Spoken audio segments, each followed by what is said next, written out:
So this is a case of a patient. She was in her mid 60s, and this is when she came. This is what we've noticed. So obviously the smile looks pretty okay, except for this one tooth which is slightly discolored. It doesn't look like there's much that needed correction. But she had told us that she had got a lot of treatment done in the past, and she was extremely unhappy with it. When she came here, even after all the treatments that she had got done, she was continuously in pain. There were things that were always hurting her gums were hurting her teeth were hurting her. So she was not happy with anything that had been done.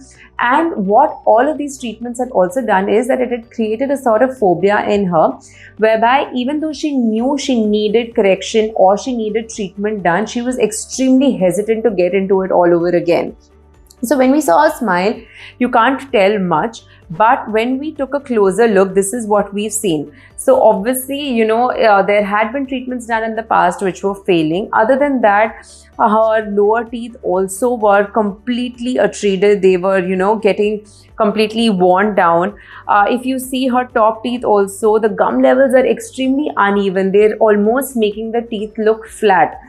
So that needed correction. Also, if you see, they've given her a very edge-to-edge bite, and because of because of all of this, she had continuous pain in her top teeth because they were continuously clashing with the bottom teeth. The bottom teeth had also become very tiny, so that needed correction.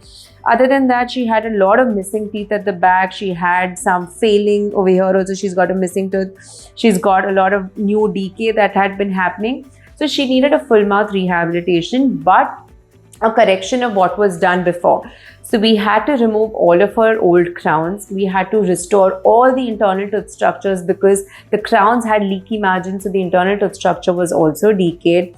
Obviously, we had to reshape all the gum levels in order to give her a proper shape. The bottom teeth also needed some height, so we've done a gum procedure over there as well. The missing teeth in her case were replaced with bridges as opposed to implants because she was against getting implants done. So we thought of restoring it just with bridges. So this is how her final result is looking. This is the before and the after. You can see that there has been an amazing and a drastic aesthetic correction. All the gum levels are even. The teeth are more aligned. The shade is something that suited her complexion better, her face better. The bottom teeth are now looking a little longer. Gum levels are even. Other than that, you see that the gums are healthy because the crowns don't have any leaky margins. They're properly aligned. There's no plaque accumulation, none of that. And this is how a final smile is looking. So even though, we have managed to correct the looks of the teeth a lot, what this has done is it has increased the lifespan of her teeth. The teeth have been more functional, the gums are healthier, and more importantly, she now is, the phobia is out. She is more open to getting treatments done, even though the whole idea is that she doesn't need to get anything more done. She just needs to come for a regular dental visit and she should be okay. So this is a final result. She's been a very happy patient, and she's somebody who is now going to be open to going to a dentist happier than what she came.